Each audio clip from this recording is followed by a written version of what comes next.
Bonjour tout le monde, j'espère que vous allez bien. Aujourd'hui, on se retrouve pour un tuto ciel orageux. Je vous en avais parlé en live et vous avez été beaucoup à me dire que ça vous intéressait. Donc, on va faire ça dans le livre Mythomorphia de Kerby-Rosanes. Vous savez que je fais un défi 100% Kerby-Rosanes ce mois-ci, ce qui veut dire que je colore que ça. Donc là, j'avais envie de faire cette petite page-là avec vous. Donc aujourd'hui, on va faire le fond ensemble. Et suivez bien la chaîne puisque je vais le continuer avec vous en vidéo. Là, je m'avais tout préparé mes affaires. Où est-ce qu'ils sont mes feuilles? Ils sont là. OK. Donc, je vais mettre des petites feuilles pour protéger. Donc, on va utiliser de l'aquarelle, de l'encre distress et un peu de pan pastel. Je vais voir, c'est pas sûr encore parce que des fois, j'aime bien rajouter des petits nuages, mais des fois, j'en rajoute pas. On verra. Ça va être un pan pastel blanc. Et du Winsor & Newton pour faire les éclairs. Parce qu'on va faire des petites éclairs dans le fond. Donc là, je mets ça comme ça. Donc là, ce qu'on va faire en premier lieu, on va faire le fond à l'aquarelle et on va venir le retravailler après. Donc pour faire mon fond, je vais utiliser cette aquarelle-ci qui est vraiment pas chère, les amis. Si vous avez envie de petites aquarelles granuleuses, bien pigmentées pour tester, je vous les recommande. C'est des aquarelles japonaises et elles s'appellent... Bon, moi je les appelle les Shadow Black, mais ils ont un autre nom. Les Buku Hondo. Je vous les mettrai en barre d'infos, là. Vous allez voir vraiment. Je vous montre le nuancier.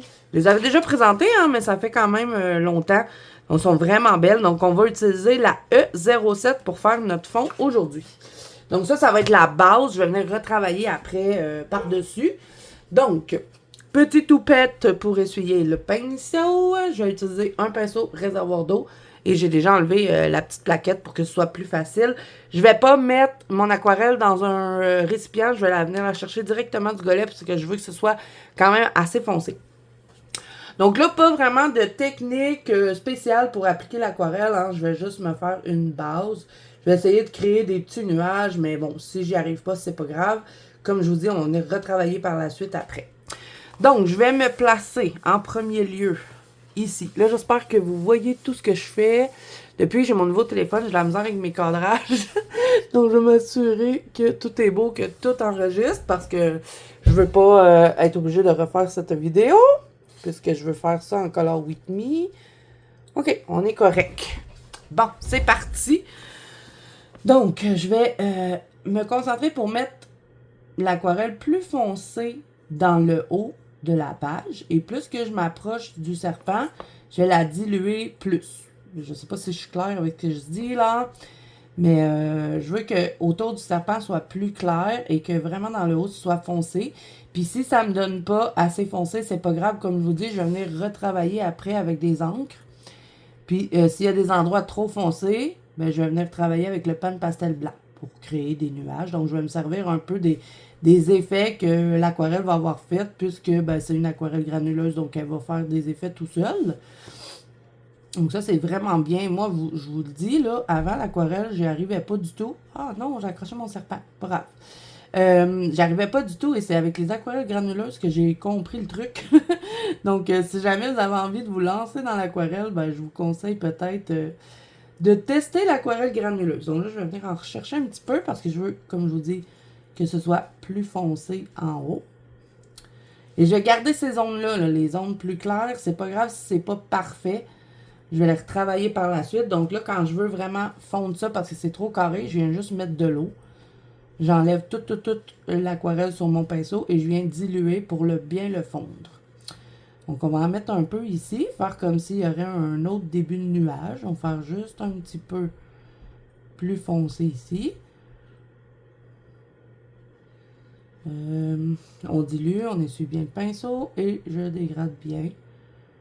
Et là, quand ça va sécher, ben ça devrait être correct. Bon, on continue. Je vais y aller vraiment zone par petite zone. De toute façon, il faut que je contourne tous les arbres. Là, ici, on va venir rentrer dans le creux des arbres. Et je veux que ce soit foncé, fait que je ne vais pas trop diluer l'aquarelle. Je vais vraiment la mettre telle qu'elle, sans mettre trop d'eau.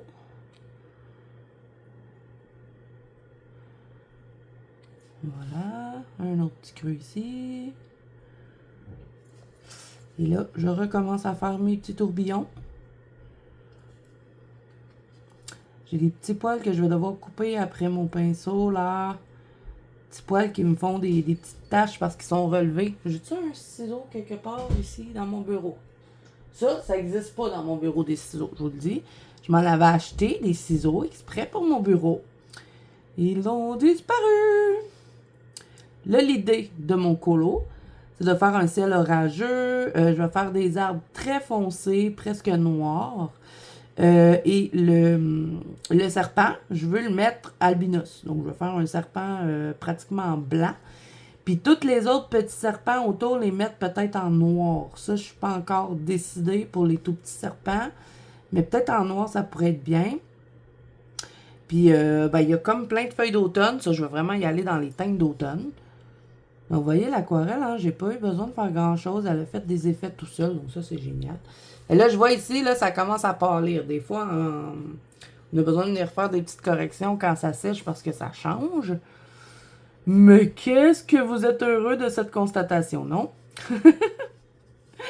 Bon, là, les petits feuillages qui sont là, il y en a je vais contourner, mais d'autres que, bon, je déteste faire ça. Habituellement, je mets le drawing gum, mais là, j'avais envie de commencer tout de suite. J'avais pas envie de tout contourner avec mon drawing gum. Fait que je me suis dit, je vais me débrouiller.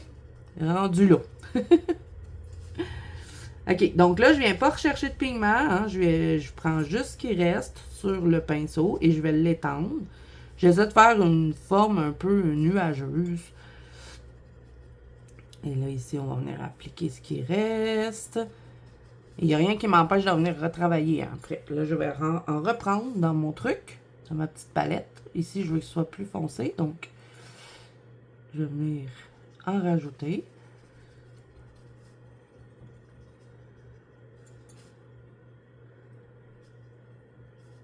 Et vous voyez, je vais laisser des espaces plus clairs où est-ce que je ne remets pas d'aquarelle et là, j'en remets.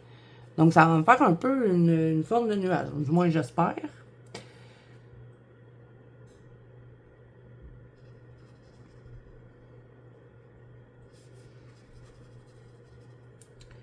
Donc ça, on va le traverser l'autre côté après pour essayer de se garder quand même une cohérence avec la double page.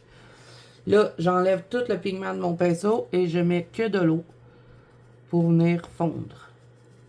Je ne sais pas si c'est la technique par excellence d'aquarelle, mais bon, moi, je l'ai appris comme ça, fait que puis ça fonctionne, puis je fais comme ça. OK, ensuite, on s'en va de l'autre côté. On va essayer de suivre ce qu'on a fait. Donc, je vais mettre foncé ici.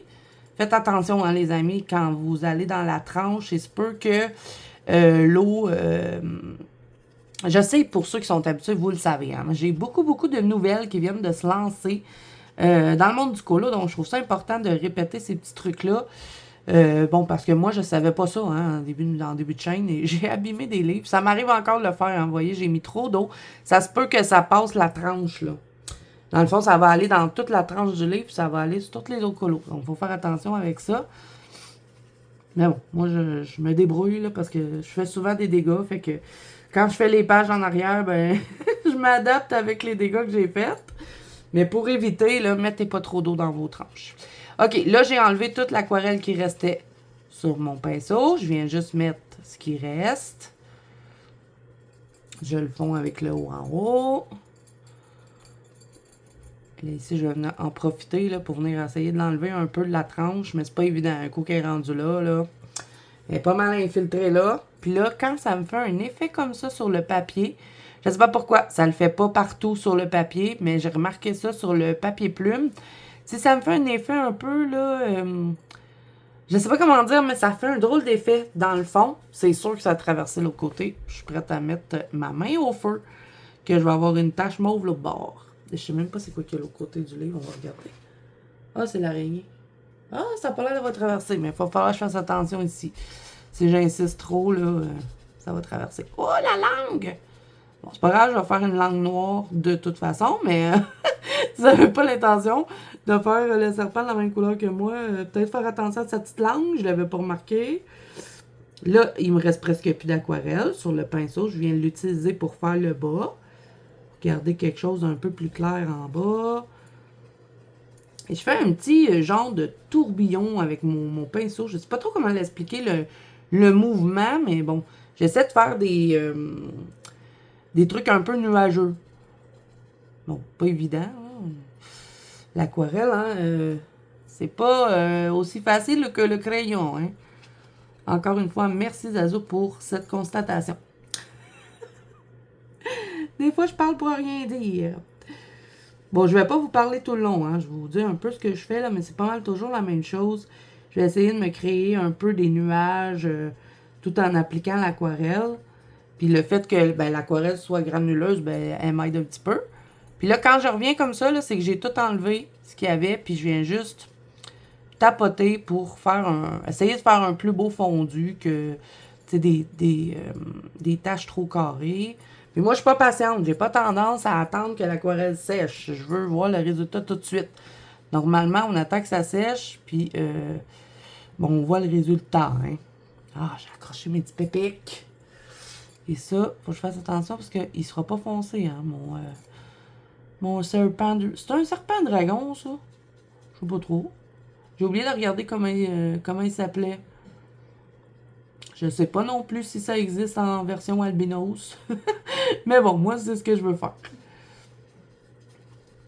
Bon, fait que là, pour le reste, hein, je fais toujours la même chose. Quand je veux dégrader l'aquarelle, j'enlève tout le pigment, je garde juste de l'eau. Et si je trouve qu'il n'y a pas assez de pigment, je viens en remettre direct dans le pinceau. Et je fais toujours la même chose pour pouvoir diluer mon... fondre les zones foncées et claires ensemble. Bon, voilà, j'espère que vous avez compris. Quelle explication très claire! Donc là, je vais vous mettre de la musique pour le reste du fond. Et je vous reviens pour les prochaines étapes. De toute façon, il va falloir attendre que ça sèche avant de faire quoi que ce soit. Donc, j'appuierai sur pause et quand ça sera sèche, je vous reviendrai pour continuer le fond.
Bon, je vous reviens avec le truc tout sèche. Vous voyez que quand ça sèche, ça pâlit beaucoup.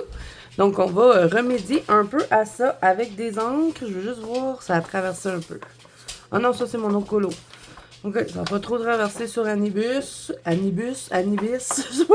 Ça a traversé un peu ici, mais bon. C'est pas grave, c'est pas une catastrophe non plus. Ok, fait que là, je vais utiliser des encres pour foncer un peu plus mon fond parce que je trouve que c'est pas assez foncé.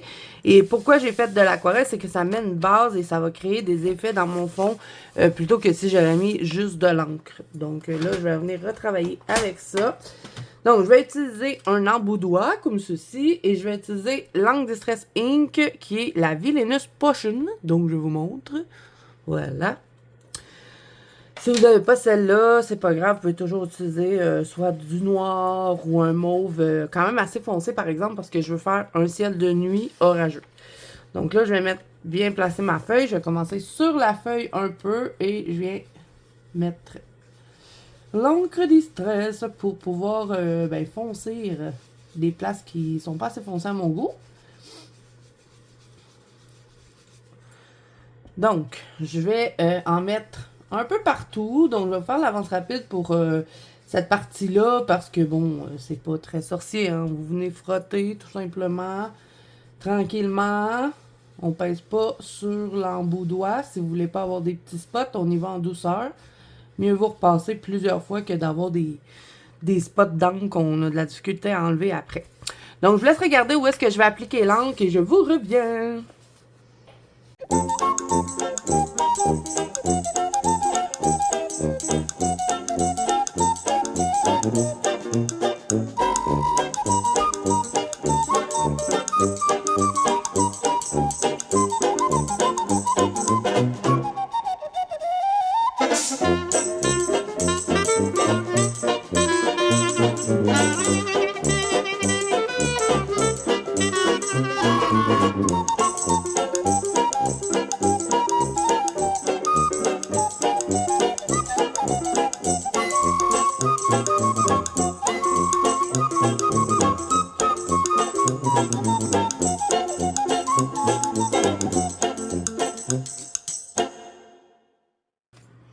Ok, un coup que j'ai terminé avec la Villainous Potion, je vais venir ajouter un peu de jaune.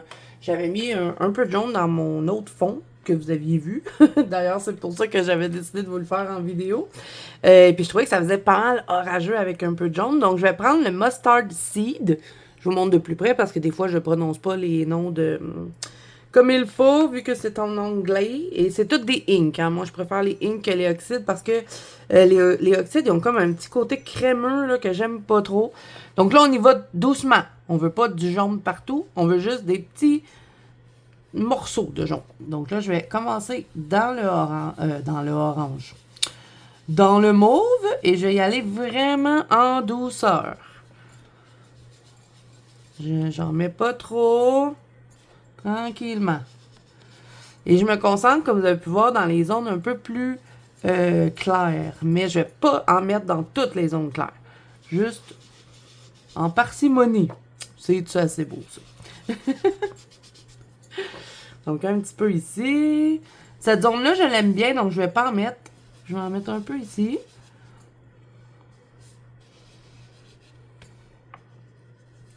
Un peu là. J'avais laissé une zone un peu plus claire à ce niveau-là.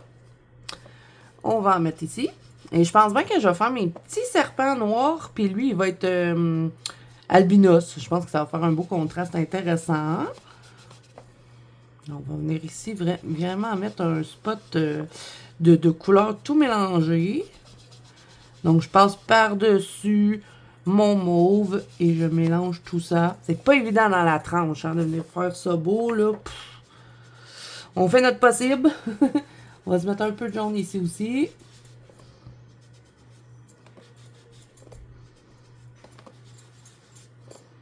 J'aurais pu mettre une lune, mais bon, comme je voulais faire vraiment avec une orage qui va commencer parce que je ne mettrai pas de pluie, hein, ça va être juste des éclairs.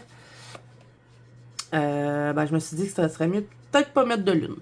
Je vais en mettre ici un peu, légèrement, parce que je trouve que ça manque un peu à ce niveau-là, mais je veux pas toucher à ma zone claire. Parce que je veux que, comme mettons, si donner l'illusion que quand il a ouvert sa bouche, ça l'a fait comme une lueur, je sais pas trop. Dans ma tête, ça se peut, ne me jugez pas.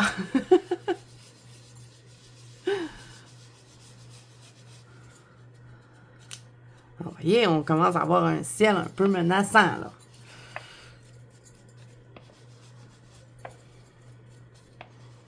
Juste le fait d'ajouter le jaune, je trouve que ça fait orageux un peu plus. Et ici, je trouve ça bizarre. Fait que je vais garder la zone claire dans le centre. Mais je mets en haut et en bas des morceaux foncés de mauve. Là. Je suis désolée, les amis, je suis tellement pourrie pour expliquer les affaires. J'espère que vous comprenez ce que j'essaie de vous expliquer. Mais je garde la zone lumineuse qui est comme plus blanche entre les deux spots de jaune que je vais avoir mis. Voilà, j'espère que c'est clair. De toute façon, vous le voyez. On va en mettre un peu au bout.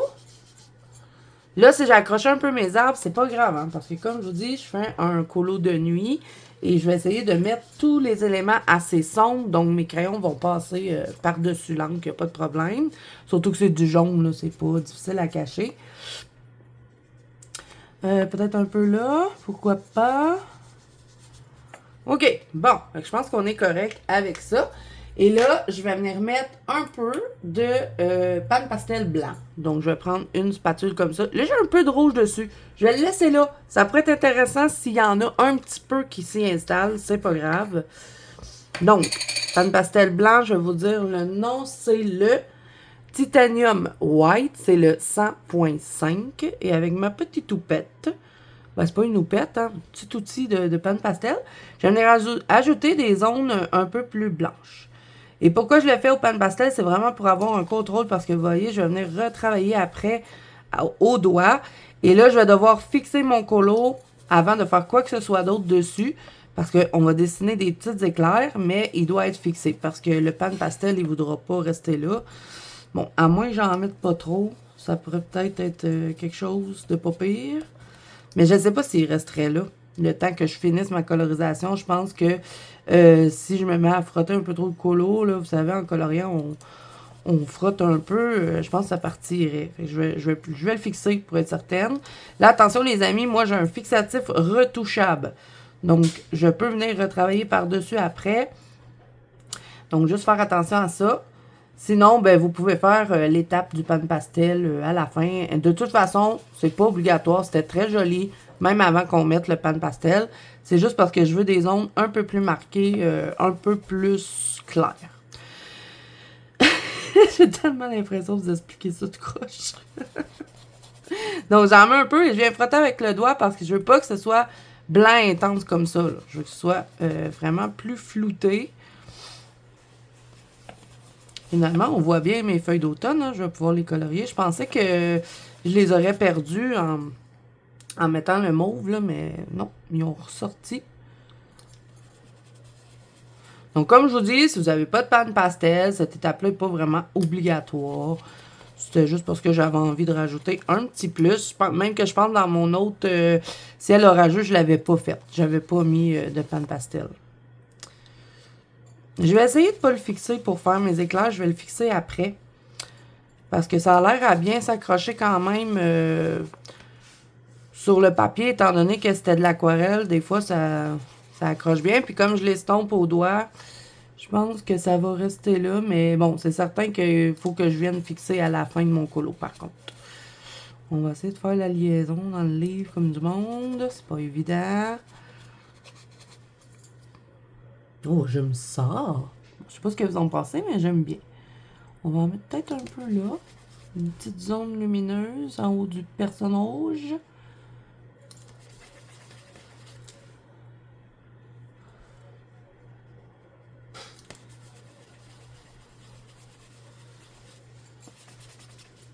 Ça veut pas accrocher, on dirait.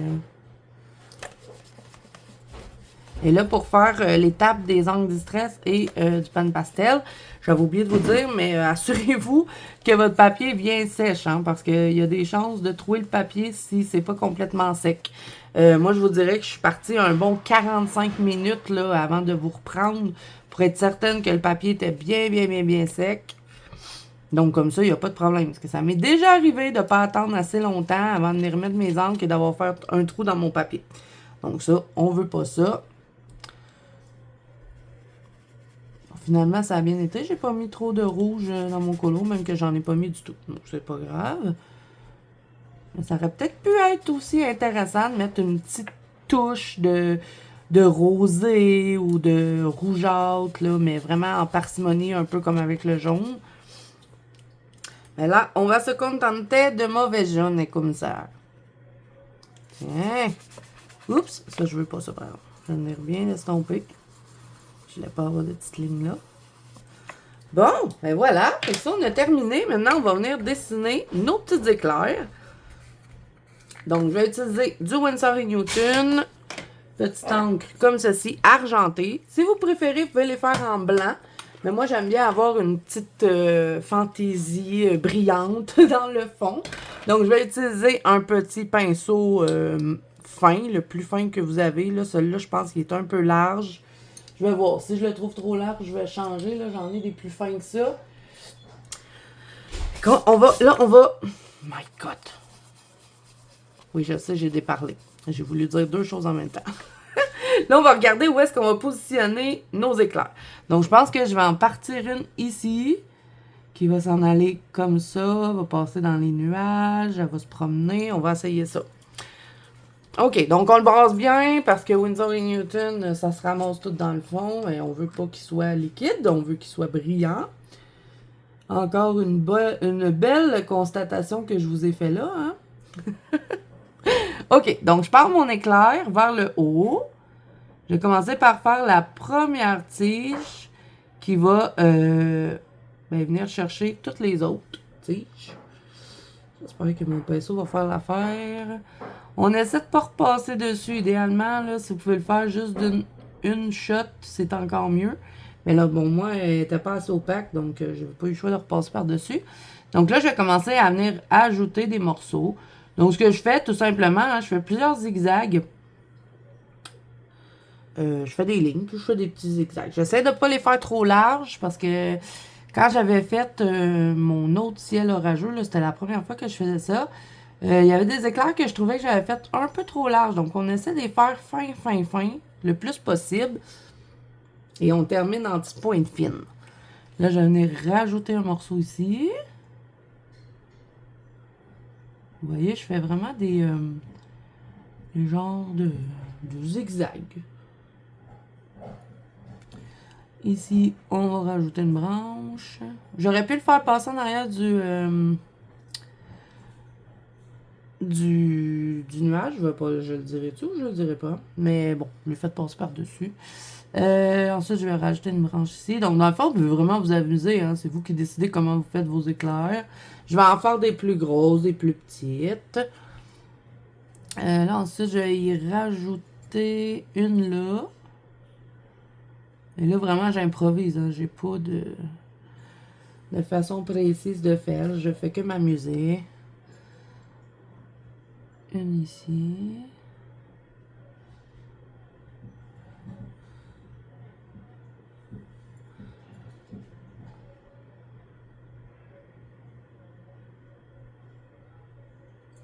Donc, je vais continuer de faire les éclairs un peu partout. Je vais vous laisser regarder.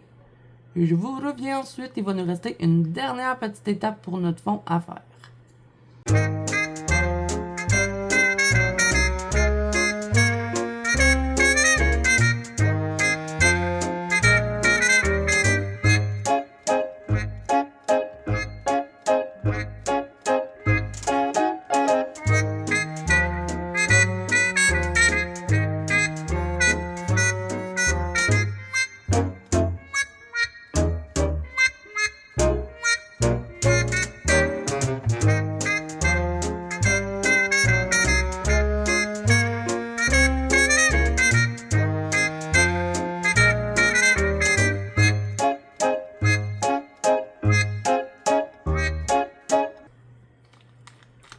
OK, donc là, un coup que j'ai terminé de faire ça, je vais venir ajouter des petits points blancs pour faire comme, bon, c'est vraiment le début de l'orage.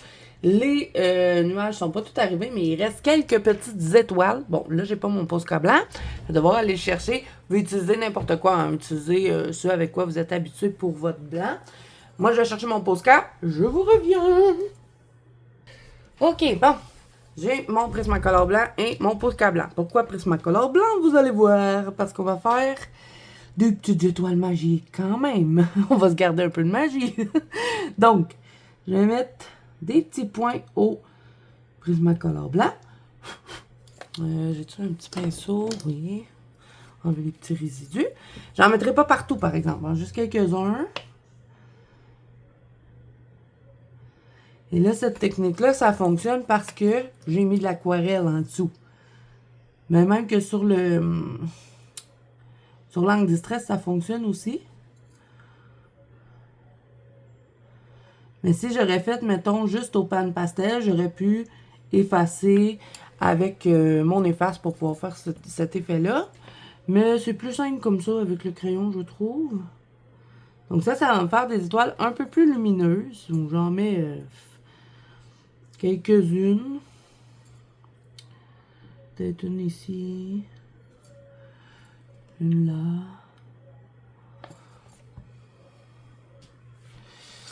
On va mettre une ici. c'est tout pour ça. Et là, dans les trucs que j'ai fait avec mon Prismacolor, je vais venir faire un petit point avec mon Posca dans chacun des petits ronds que j'ai faits.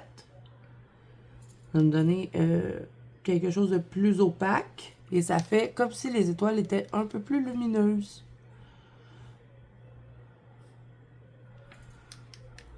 Un peu là. Et ici. Et là, ben, je vais venir faire d'autres petites étoiles avec mon Posca.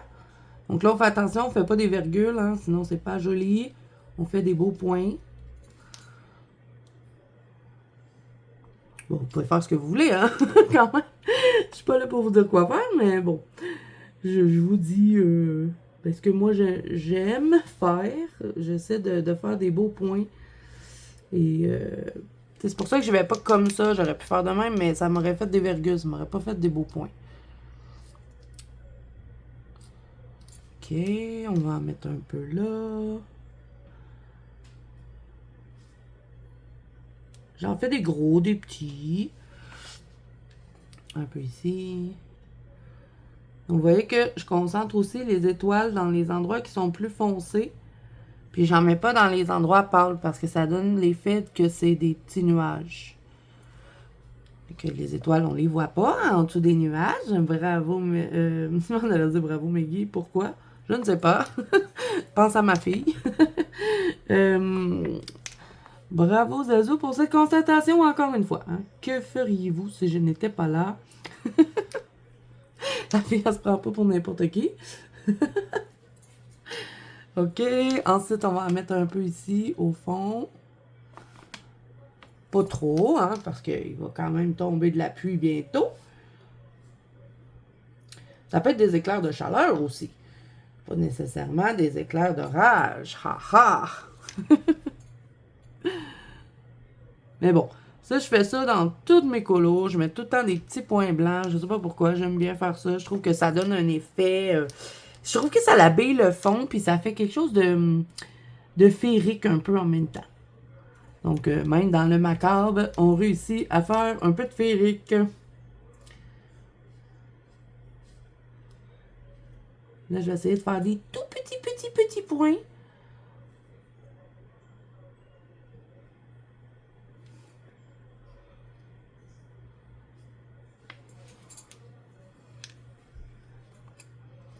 Bon, je pense que ça va être correct comme ça.